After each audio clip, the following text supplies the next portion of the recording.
Imagine waking up today knowing you're gonna die. And it's not you might die, it's not there's a chance, you know today's the day. Your stomach feels empty even though they've forced you to eat. Your hands won't stop shaking. Somewhere above your head, 50,000 people are already finding their seats, buying food and laughing with their families, all waiting to watch someone like you get ripped apart. Then you hear it, the roar. The crowd isn't cheering for you, they're cheering because they're about to watch blood hit the sand. A guard unlocks your cell. He doesn't even look at you. To him, you're not even a person anymore. You're today's entertainment. And the worst part, the guy you're about to fight has probably survived dozens of battles, while you've barely held a sword before in your life. Welcome to the Roman Colosseum. Let's find out what it was actually like to be the poor guy ordered into that arena. Part 1. The morning. Your day starts before sunrise. The room smells awful. Sweat, damp stone, old blood. There are dozens of other prisoners packed into tiny cells. Some are gladiators, some are criminals, and some are prisoners of war who were captured hundreds of miles from home. A few are praying, others are crying. One guy hasn't spoken in hours. He's just staring at the wall because he already knows he's never leaving this place.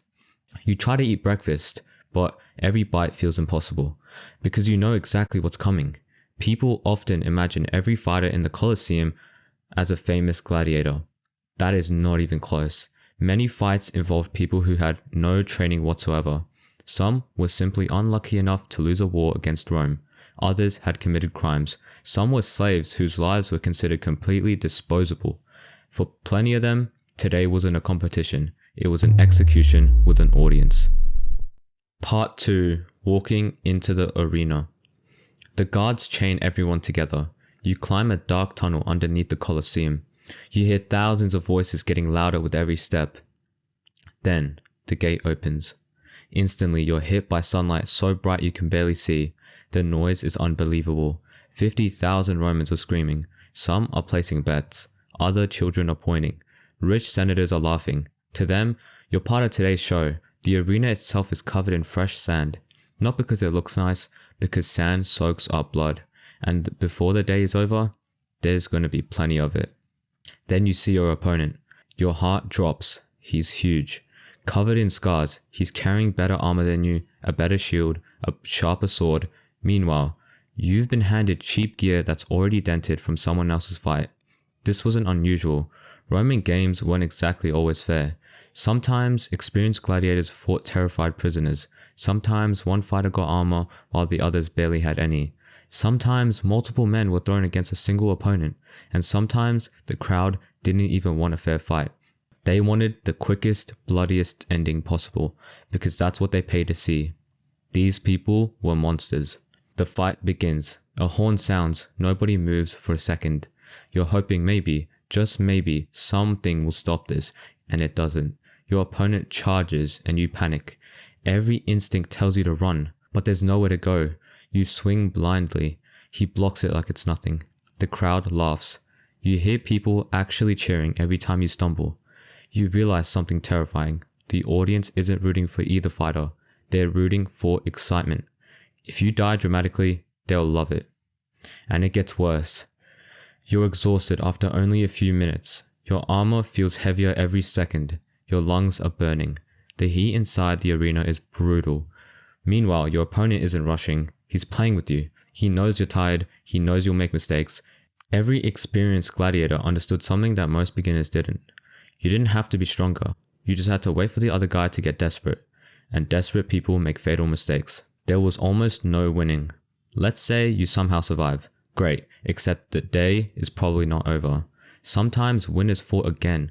Sometimes they faced animals. Sometimes another opponent was brought out immediately. Even trained gladiators rarely enjoyed long careers. Many died young. Others were left permanently crippled. Broken bones, missing fingers, blind eyes, deep scars. Every victory simply brought them another chance to die later. If you lose. Eventually your legs give out. Your sword slips from your hand. You're lying in the sand, trying to breathe. Your opponent stands over you. The crowd erupts. Now comes the moment everyone remembers. Will you live or will you die? Movies make it seem like the emperor usually gives a thumbs up or thumbs down. Reality was much more complicated. Different gestures were used over different periods of time, and historians still debate exactly what they meant. But one thing is certain, the crowd often influenced the decision. Thousands of strangers, people who had never met you, could decide whether your life was worth sparing. Imagine that. Your entire future depending on whether today's audience thought you were entertaining enough.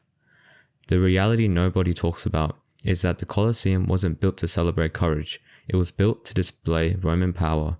Every battle sent the same message. Rome decides who lives. Rome decides who dies. Whether you were a criminal, a slave, a captured soldier, or simply someone born on the wrong side of the empire, your life could become public entertainment. The cheers above you weren't celebrating honor, they were celebrating dominance. Ending. As the arena slowly empties, workers rake the blood-soaked sand. Broken weapons are collected, bodies are dragging away through the underground tunnels. Tomorrow, the crowd will come back. Fresh sand will spread across the floor, and another terrified prisoner will stand exactly where you stood, hoping for a miracle that never comes. Because in the Roman Colosseum, the fight was never really about proving who was the better warrior. It was about surviving a system that was designed to make sure someone didn't. Now, the real question is, would you be able to survive in the Roman Colosseum? The short answer is no way. Not even people like Conor McGregor or John Jones would be able to survive in something like this. And that sounds like a complete BS, but if you really think about it, the fight is completely unfair. They have better armor, they have better swords. You will literally be put in there with nothing, and there's no way that you will win. And even if you do, they will throw out something crazy like a tiger, a lion, and they've done that before. So your chances are slim to none. If you enjoyed this video, please like and subscribe. I'm making a lot of bangers for you guys, and make sure to comment down below any video ideas or any questions you had about this video, and tell me, would you be able to survive the Roman Colosseum?